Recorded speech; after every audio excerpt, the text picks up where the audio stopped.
Eu sou psicóloga, né? Eu trabalho com psicoterapia corporal haitiana, biossíntese, biosistêmica, dentro do consultório, né, com crianças, adolescentes, né, e adulto, e trabalho com empresas, com a humanização de empresas, né? Todo o trabalho que eu faço é para a gente poder acessar o coração de alguma forma. Então esse é o grande objetivo de todo o meu trabalho que eu faço.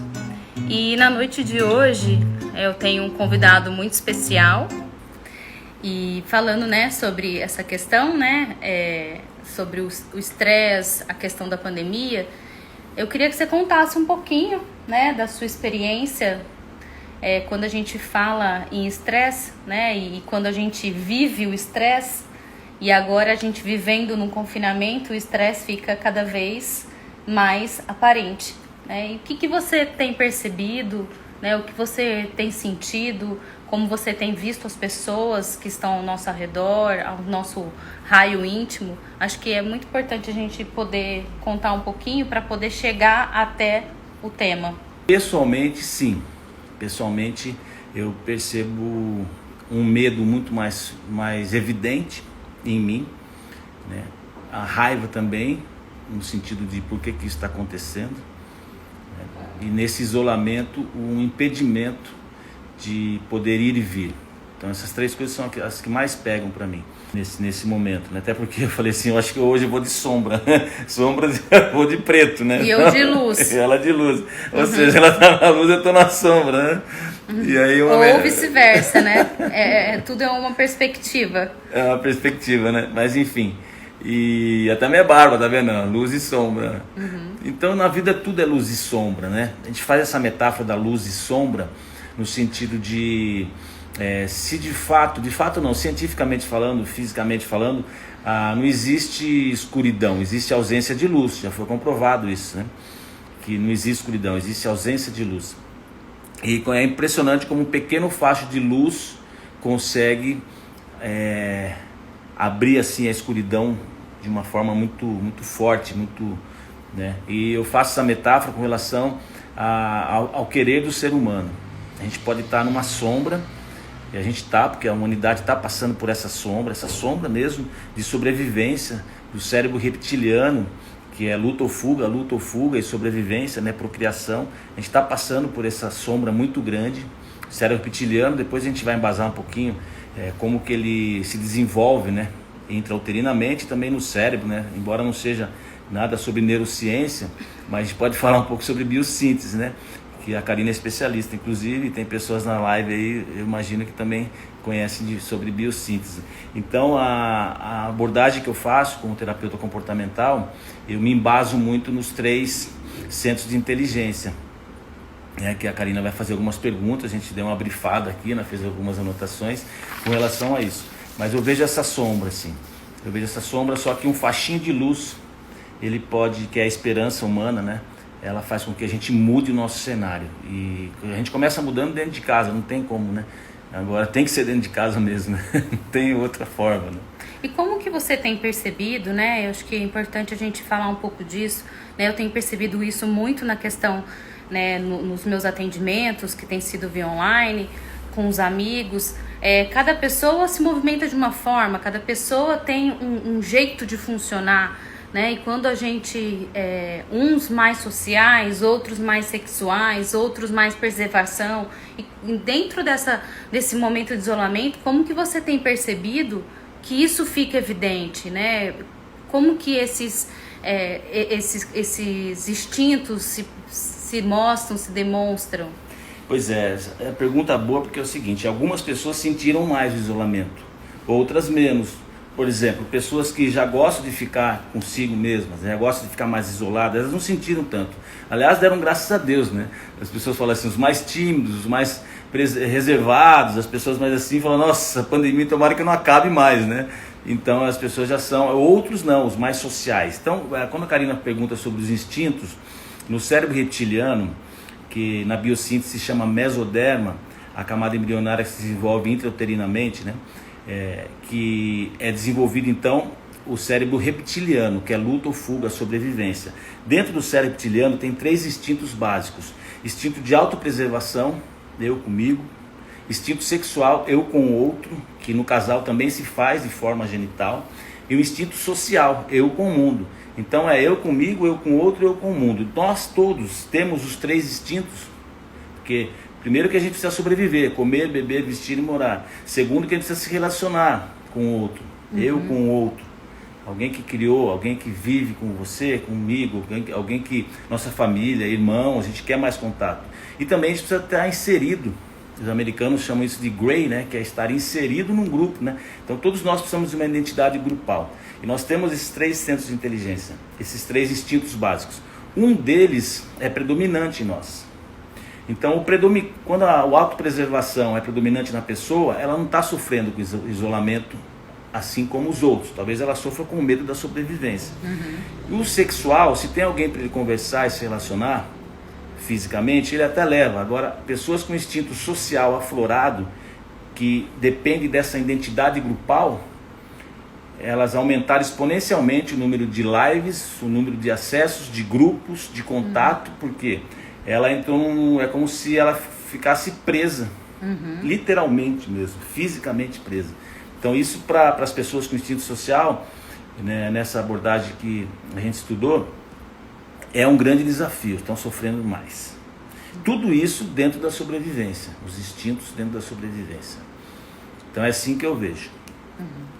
Quando você fala, né, que uns sofrem mais, outros sofrem menos, eu tenho percebido isso na pele, né? Em alguns momentos a gente, né, converso com alguns pacientes ou até com alguns amigos, e alguns falam mesmo: nossa, eu estou adorando o isolamento, tem sido muito gostoso, tem sido muito bom, né? Acredito que tenha sido providencial. Outras pessoas realmente estão sofrendo demais, né? E quando traz sofrimento, a gente traz todo um apertamento interno corporal, né? Faz a gente diminuir a respiração, faz a gente contrair todo o nosso sistema muscular e a gente não consegue ter a possibilidade de criar, né? Então fica prejudicado alguns aspectos e alguns centros, né, dentro da gente, né? E quando você fala que o preservação até tá gostando porque tá mais em casa, talvez ele esteja acessando uma questão mais criativa, né? Ou mais cômoda, né? Ou o social está sofrendo, está achando recursos de poder estar se comunicando com o mundo, né? Eu acho que esse é um ponto que é importante a gente falar também.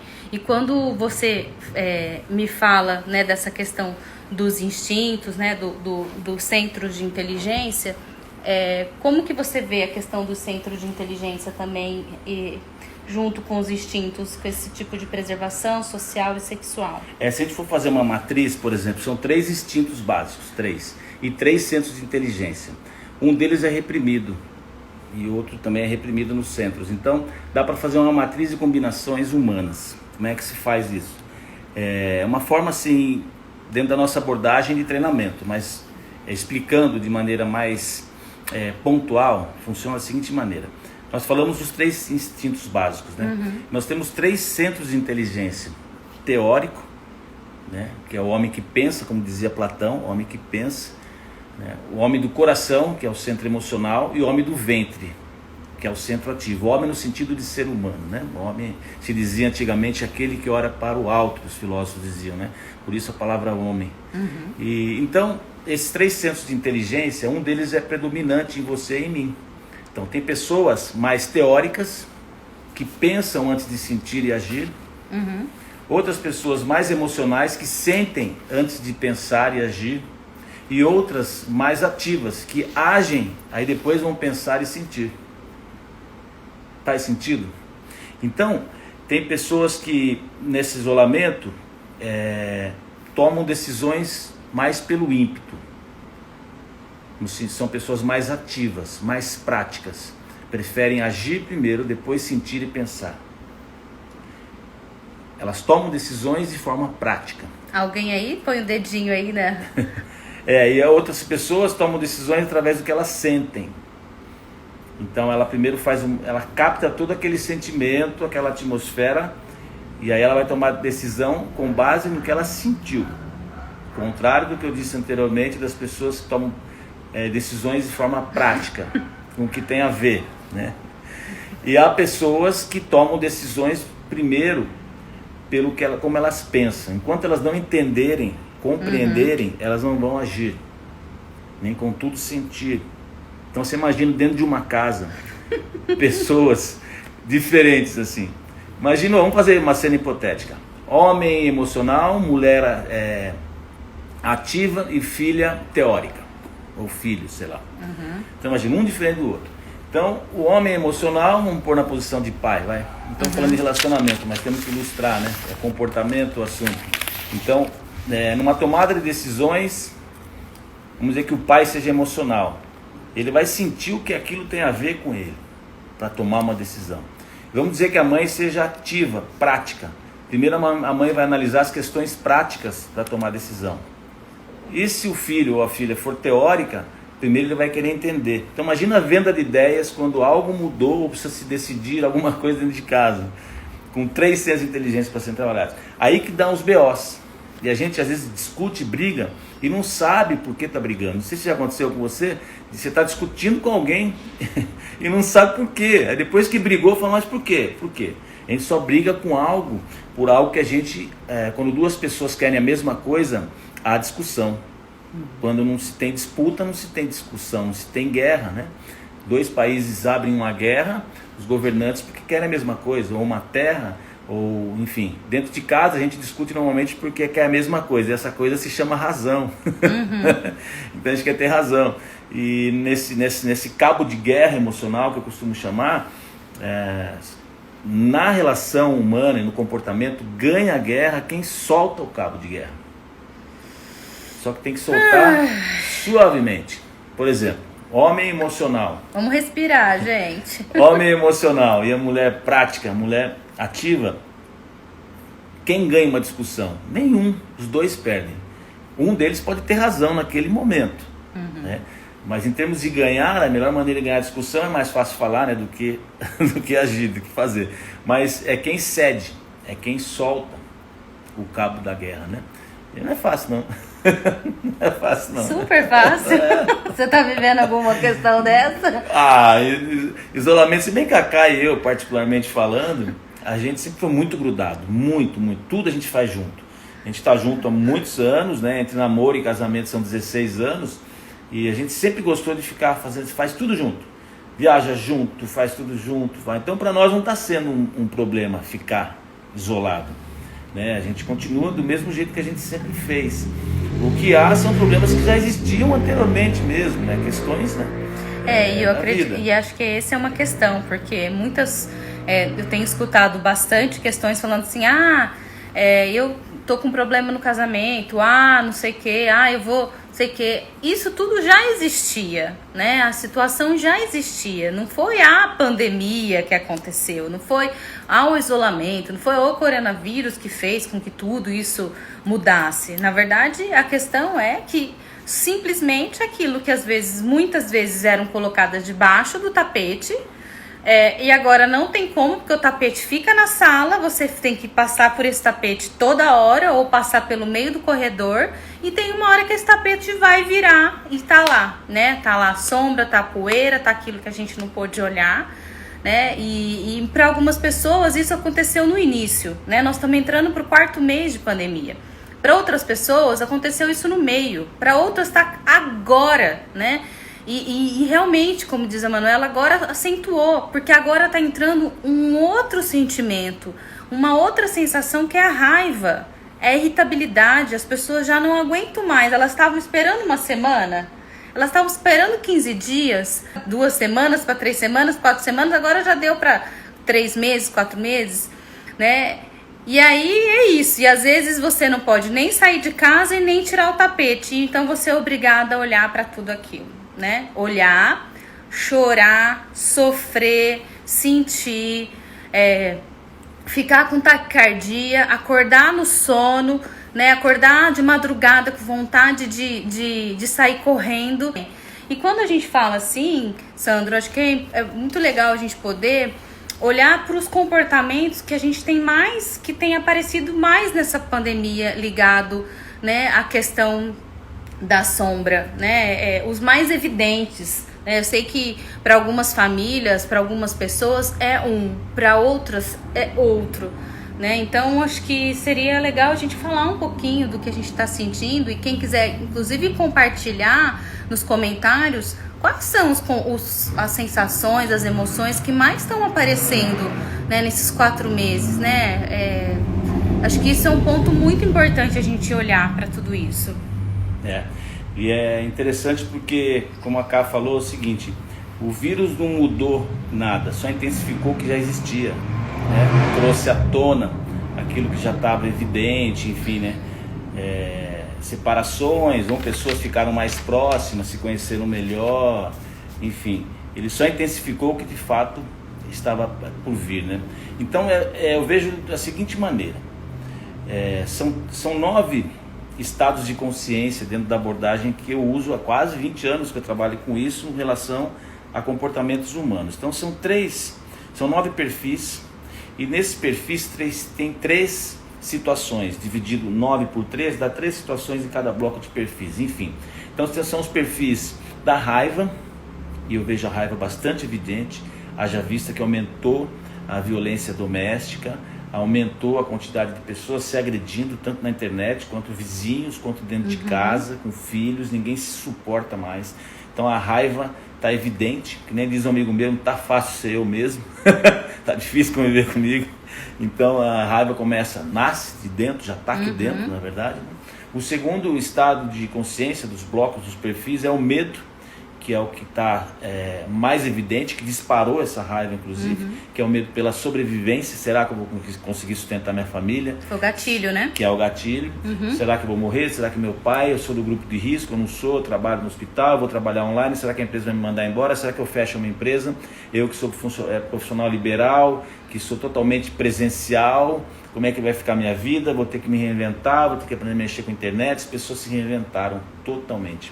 Então o medo, bem evidente. E o terceiro estado de consciência é a imagem, né? Então a imagem no sentido de como as pessoas me veem, a vontade de ser admirado. Haja vista que a quantidade de lives e posts de pessoas malhando nas suas casas, com looks, pessoas continuam comprando roupas como se fossem passear amanhã no shopping ou ir numa festa, e elas não têm para onde ir.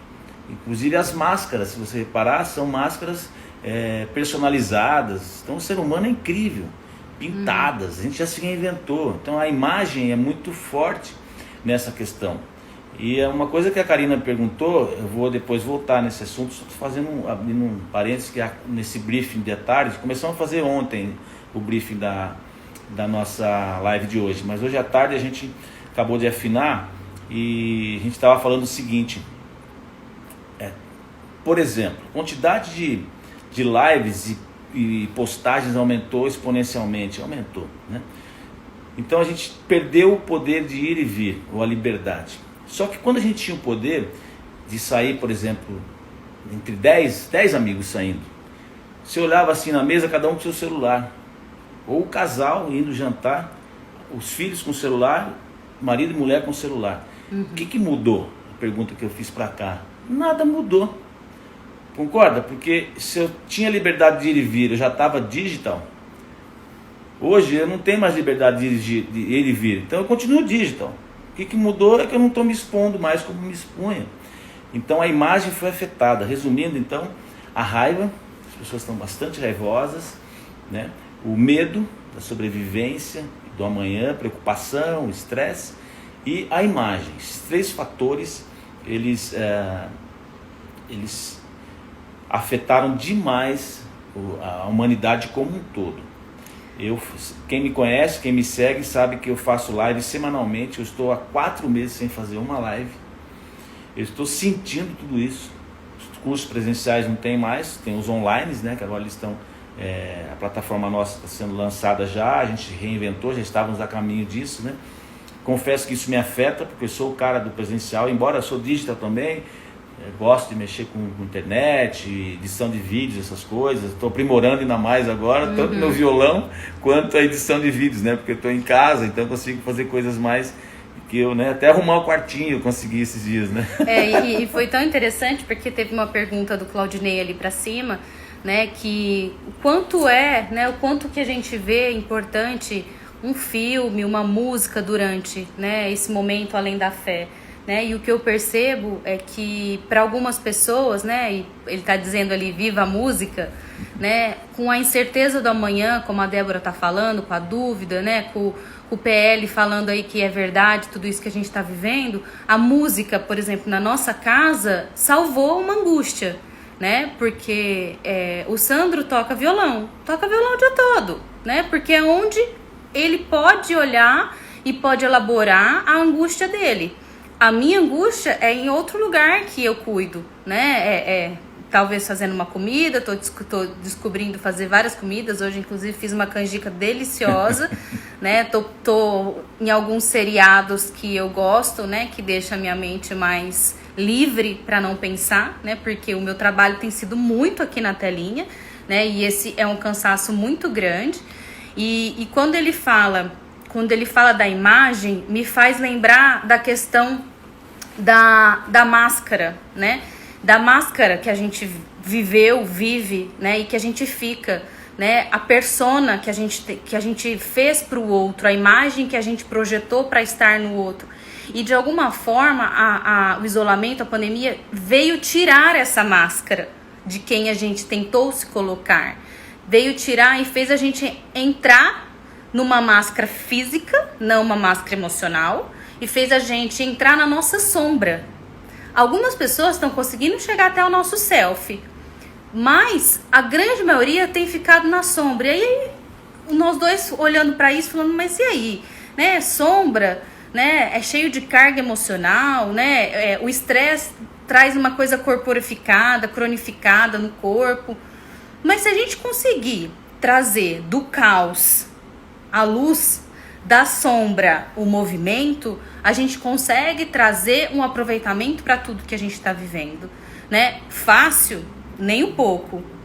Como disse a Paty agora há pouco, e aí, se a gente tiver o tapete e a casa, a gente faz o quê? Não consegue nem sair do tapete nem da casa, não dá para sair daquele lugar. Sim, não tem como se movimentar. E às vezes a gente se sente assim, né? A gente se sentiu um congelamento nesse momento, né? Do que a gente está vivendo. Faz com que os nossos comportamentos mais sombrios apareçam, né? E falando um pouquinho desses comportamentos ligados à sombra, né? Como o Sandro falou, que o que mais está aparecendo, né? E eu concordo plenamente, a raiva, o medo e a imagem, diante desses três, quais são os comportamentos que mais aparecem diante dessas três grandes emoções?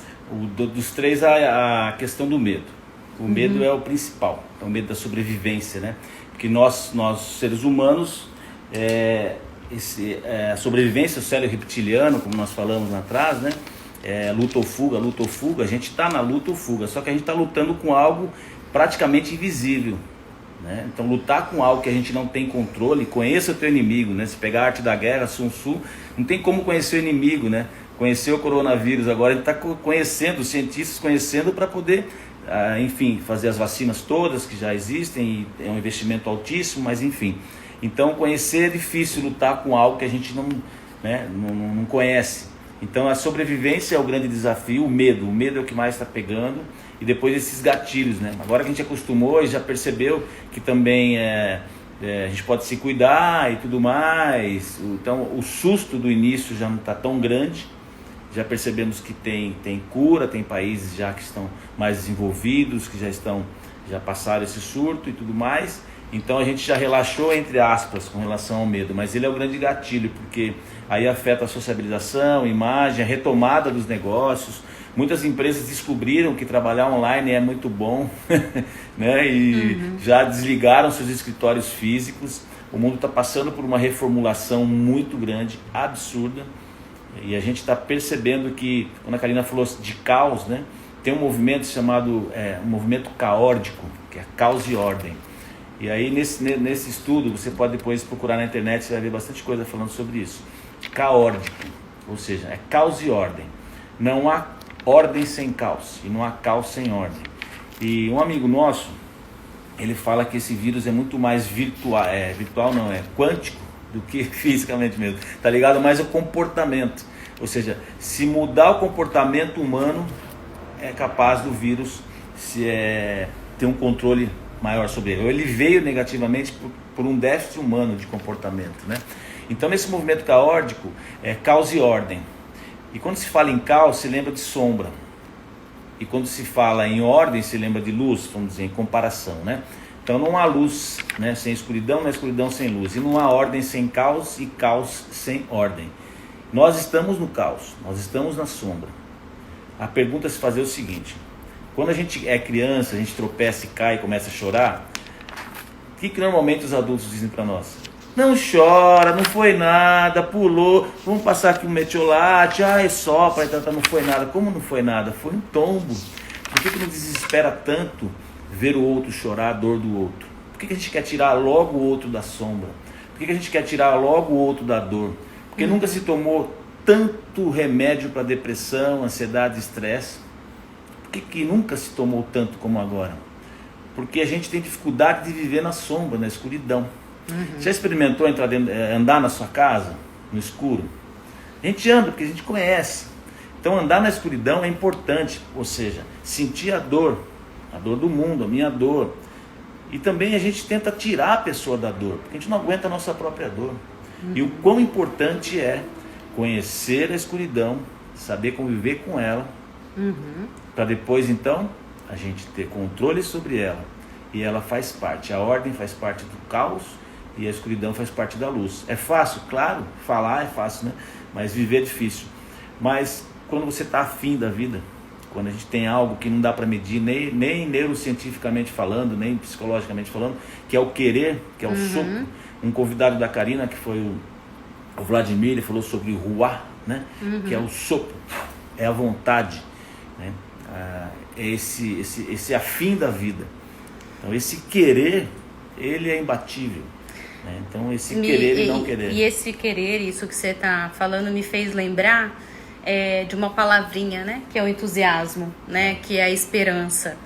E eu acredito que para a gente poder olhar para essas sombras, esses comportamentos que eles ficam de alguma forma mesmo nebulosos, o Gilberto Safra ele fala muito sobre a esperança, sobre entusiasmo, eu gosto muito dele, né? E ele fala que a reinvenção, né, é a melhor forma para a gente superar o caos e a rigidez, que é o que a gente nós estamos vivendo. E só assim a gente consegue dar um passo para a esperança, né? E a esperança que nos move para que a gente possa olhar aquilo debaixo do tapete, dar uma olhadinha, né? Às vezes pegar com carinho, né? Cuidar com eu costumo dizer que as nossas feridas, as nossas dores e as nossas sombras, elas precisam ser cuidadas como a gente cuida de um bebê recém-nascido, que é com algodão, com água morna, devagar, né, com amor, com cuidado, com atenção, com aquela toda delicadeza, porque ali está impressa toda a nossa memória afetiva, toda a nossa memória emocional, é lá onde fica toda a nossa dor, né? Toda a nossa história. Então é muito importante que a gente cuide, né? É porque a partir dela a gente chega nesse core, né? Nesse coração, né? Nesse self.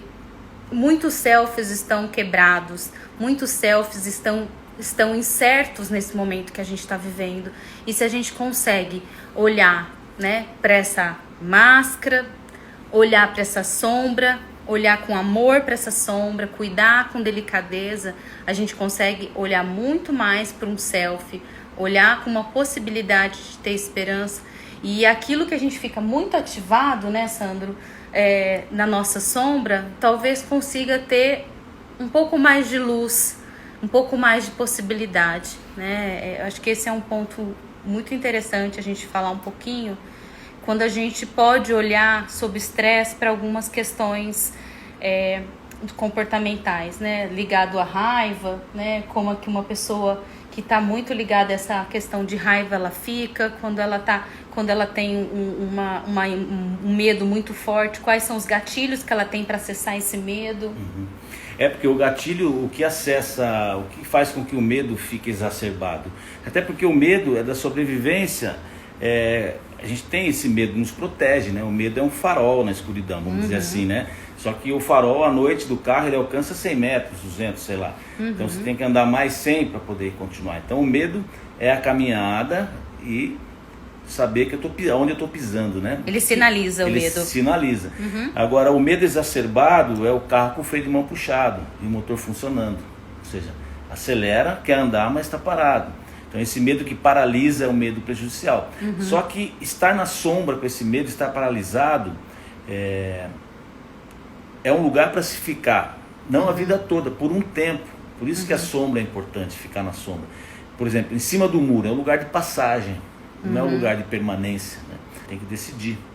Muitas vezes a gente tem um medo do futuro, né? Porque o gatilho do medo é a falta da segurança, e a gente fica com uma preocupação, se preocupa, desenvolve uma ansiedade, às vezes até subclínica, mas fica ansioso, e aí ele começa a somatizar, que é a especialidade da Karina, que é a somatização no corpo.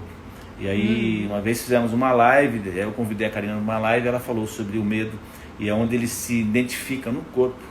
Está aqui no pescoço, né? Controle, medo e tudo mais. A raiva está mais no maxilar, né? E, enfim, então o medo, o gatilho do medo é a falta da segurança. Então essa é a grande sombra. Quando eu não me sinto seguro, eu disparo um medo, né?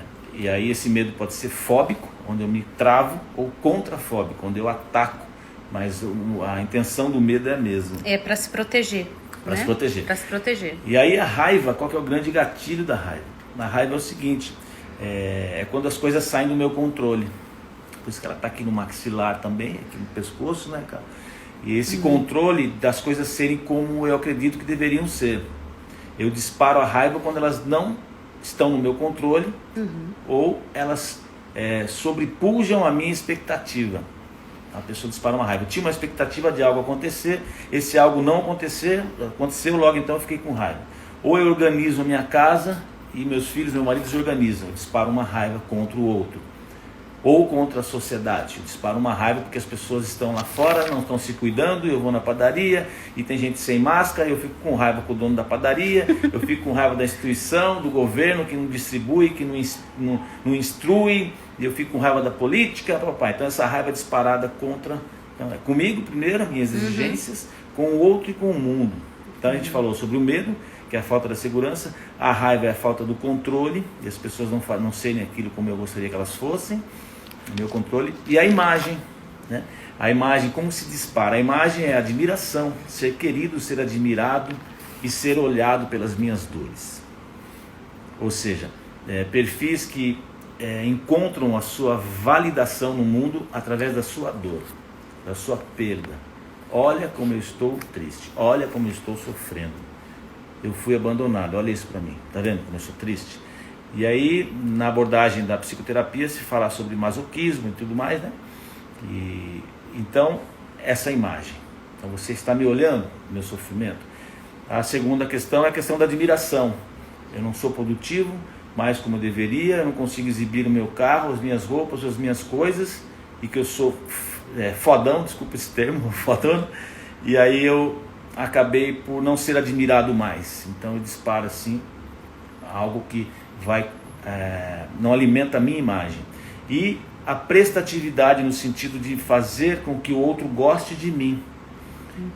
Então, quando eu não consigo ajudar o outro e a minha validação para o mundo, eu só me sinto valorado ou valorizado no mundo quando eu ajudo alguém e alguém fica dependente de mim. Então eu perdi isso. Logo então eu perdi a minha imagem, eu perdi o afeto do outro, o amor do outro. Como eu lido com essa sombra? Então essas três questões, da falta de segurança, né, das coisas que saem do meu controle e das questões da imagem. Então a grande sombra da humanidade nessa época está nesse sentido aí, nesses três sentidos. E a gente queria fazer um convite, né, para que a gente possa juntos, né, refletir um pouco agora, né, esse equilíbrio é bem desafiador mesmo, Patrícia, né? Como você colocou, não é nada fácil, né? Por isso que Safra fala que o patrimônio da esperança é a cura, né? E fala que a pessoa mais doente é aquela que perdeu a esperança, né? Então, eu gosto muito da fala do Safra, porque ele traz esse olhar pra gente, que não é nada fácil a gente equilibrar tudo que a gente está vivendo, né? Todas as situações, e ainda pensar numa possibilidade, né? De ressignificar, né? De cuidar das nossas fraturas ao longo da nossa história, né? Porque o que eu tenho mais percebido que as pessoas têm aprofundado nos processos dela, terapêuticos, de forma muito grande, né? Tem sido um mergulho em cada história, né? E quando a ideia de ter trazido, né, o Sandro para falar, porque ele conhece muito sobre os comportamentos, né? A gente se conheceu nesse meio, né? Em treinamento, né? Onde eu tive a oportunidade de ter sido treinada por ele, né? Então eu confio muito no processo, em todo o olhar que ele tem ligado ao ser humano, aos comportamentos e como que integra tudo isso. E quando a gente vem falando que muitas vezes quando eu tenho que olhar para algum cliente, para algum paciente, pode ter toda certeza, eu olho primeiro dentro de casa, vivo essa sombra, vivo esse tapete que toda hora eu tropeço e que eu olho, tem hora que eu não quero olhar porque é difícil, tem hora que eu quero fugir, tem hora que eu vou tomar um banho. Porque isso é viver. Isso é a gente poder entrar sim na nossa vulnerabilidade, entrar no nosso medo, entrar na nossa imagem, entrar na nossa raiva e toda a sombra que tem dentro de tudo isso. E o nosso convite, né, é a gente poder experimentar um pouco e se identificar como a gente mais tem sentido, né? Acho que a gente podia compartilhar, inclusive, ter aí uma forma de expressar, porque o Loen fala o tanto que a gente fica sem poder expressar, né? Tem um livro que eu gosto muito dele, O Amor, Sexo e o Coração. Fala muito do que a gente está vivendo, dos relacionamentos, né? É esse livro aqui. Ele fala muito do que a gente tem vivido em casa, né? Com os relacionamentos, não só homem e mulher, nas relações mais íntimas. E ele fala que se a gente não cuida, se a gente não faz uma descarga dessas cargas emocionais que a gente está vivendo, ela começa a corporificar, cronificar, inclusive pode chegar até um infarto, porque o músculo do coração ele vai ficando enrijecido, tudo vai enrijecendo, como o Sandro falou, né, da parte da cervical, da nuca, dos ombros, vai tendo encurtamento. E se a gente não cuida com esse estresse que a gente está vivendo, a gente adoece. Nós temos prognósticos de saúde mental de muita preocupação para todo mundo, né? A gente precisa olhar com muito carinho para a parte emocional. Uma das coisas que mais me motivou a estar aqui todas as quartas-feiras, podendo trazer diversos temas, é para poder achar uma forma de poder espalhar, como o Reich quis, para a comunidade, um pouco desse cuidado pelo ser humano, pelas emoções, né? Que a gente possa ter pelo menos um momento de expressão, né? Então esse é um convite para a gente, né? Nosso, do Sandro e meu, que você escreva aí no comentário ou em casa, né? Como você está percebendo os seus comportamentos mais sombrios? Qual que tem sido, né? Você está mais no medo, mais na raiva, mais na imagem, né? O que tem mais te afetado, né?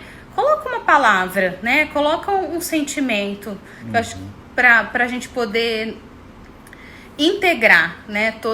Todo esse bate-papo da noite, né? Então, esse é um convite que a gente quer fazer para vocês. E dar uma respirada, né? Aqui. Porque quando a gente fala em sombra, quando a gente fala em raiva, né, vai dando calor, né, vai aquecendo, a gente vai ficando vermelha, né? A Carla tá falando da incerteza, né, que é um sentimento que tá passando por ela. Certeza, então, a incerteza, Carla, ligada à dúvida. Se a incerteza, a dúvida, e a raiz da dúvida é o medo, a falta da segurança, aí o gatilho, né? São gatilhos para ativar o medo. Então a incerteza, eu estou incerto, eu estou inseguro, né? Então a origem é o medo. Então não se sinta só, estamos no mesmo barco, com essa mesma incerteza. E assisto uma série, gosto tanto dela, Heartland.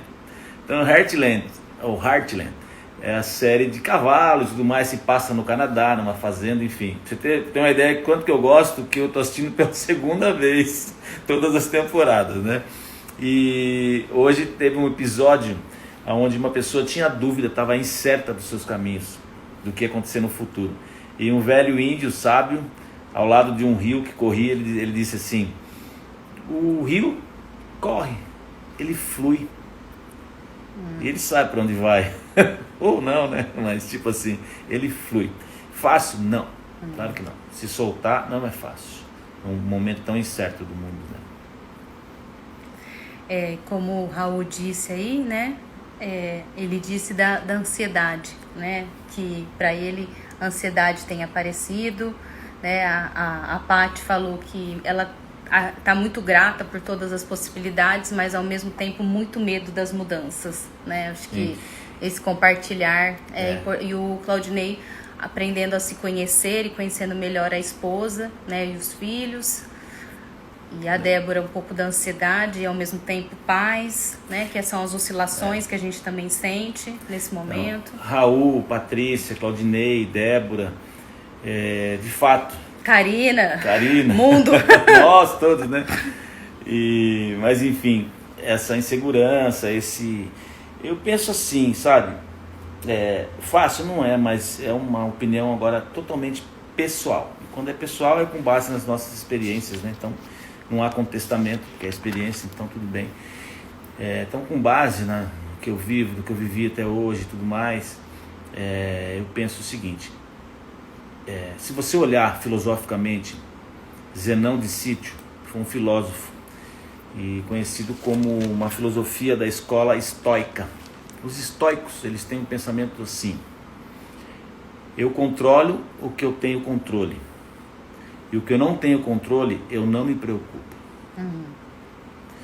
Tem vários estoicos bem conhecidos por aí. Um deles, famoso, é o Leandro Carnal, que é uma pessoa estoica, né?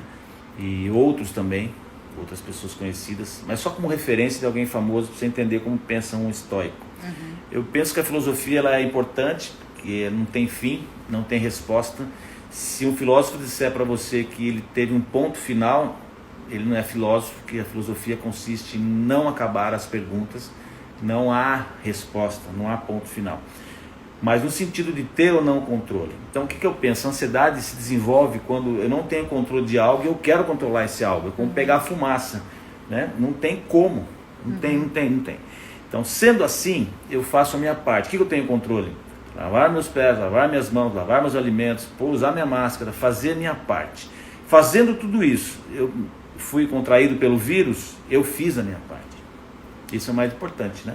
Então eu ando muito mais estoico nesse meu tempo de vida aí do que qualquer outra coisa, né? E eu penso que o entusiasmo, o ruar, a alegria, a vontade de viver é capaz de sanar qualquer tipo de problema. Porque se eu não tenho controle sobre a vida, e nós sabemos que todos nós iremos, mas nós temos a sensação de vida eterna, física, e quando a gente não se importa mais com isso, mas a gente vive o dia, o que não é fácil, volto a dizer, mais fácil falar, a gente consegue desenvolver algo que é o entusiasmo. Tem dois tipos de entusiasmo, o ambiental e o endógeno. O ambiental é quando eu me contagio com o meio. Quando eu saio, a questão da imagem, eu me contagio, eu ponho uma melhor roupa, eu vou para o shopping, eu vou para a balada, eu vou para não sei para onde, eu fico entusiasmado e me contagio. Eu vou para um workshop, para uma palestra, para um treinamento, eu volto de lá energizado. Esse é o entusiasmo ambiental. E o endógeno é aquele entusiasmo de dentro mesmo, né? Endógeno, de dentro para fora. Esse entusiasmo nunca foi tão evidente, porque as pessoas entusiasmadas fazem o que não gostam para ter o que gostam. As pessoas entusiasmadas, elas esperam a compensação do marshmallow, em vez de comer aquele. Ela espera 10 horas depois para comer 2 marshmallows, né?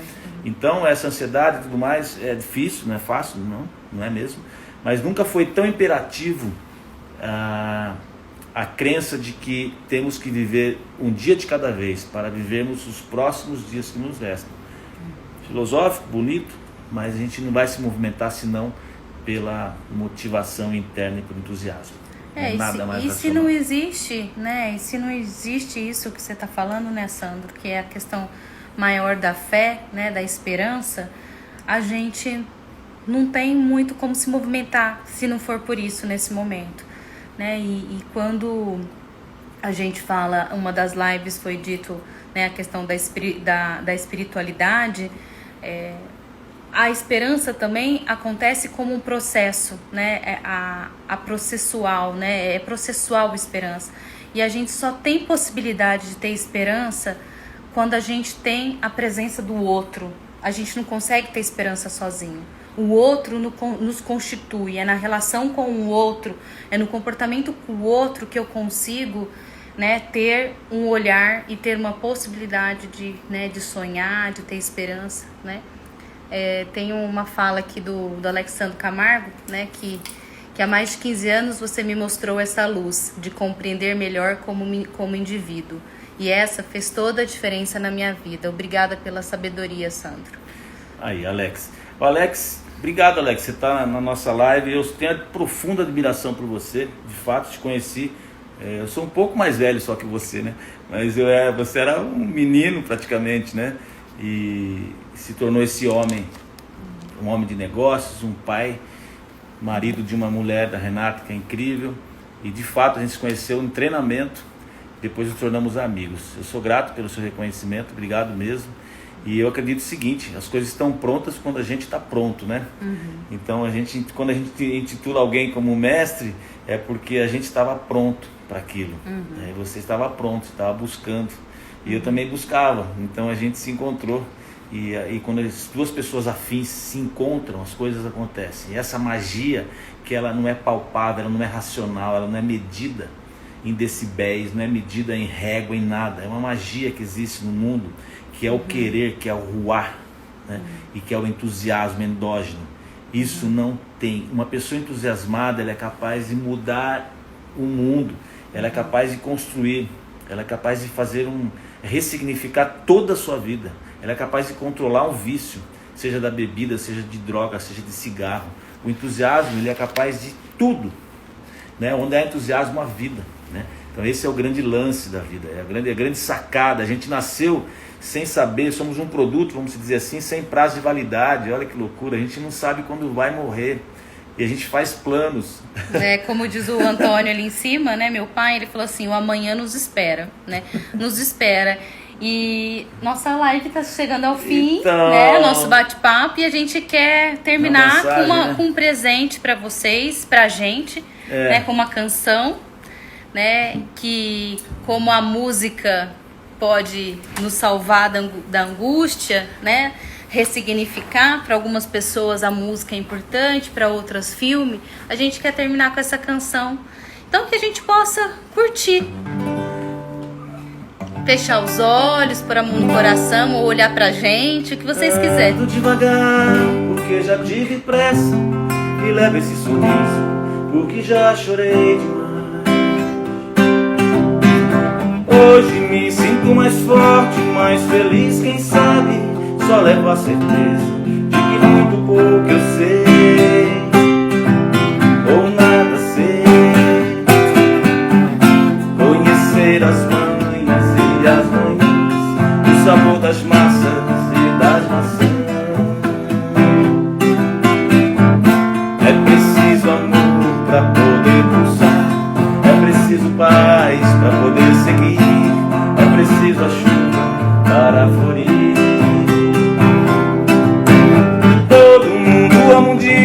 Todo mundo chora, um dia a gente chega, outro vai embora. Cada um de nós compõe a sua própria história, e cada ser em si carrega o dom de ser capaz de ser feliz. Vamos Vamos andar devagar, porque já tivemos muita pressa, né, gente? E não tem muito para onde ir, senão para dentro de nós mesmos. Obrigado, Cá, pelo convite. Viu? Te agradeço. Esse beijo não estava combinado. Não estava combinado. Eu ia aprontar no final. Gratidão por todas as pessoas que nos acompanharam, né? Gratidão por todas as pessoas que estão com a gente, né? Tem pessoas que estão desde o comecinho com a gente. Obrigada, gente. Um beijo grande. Fiquem com Deus. Tchau. Boa noite. Boa noite.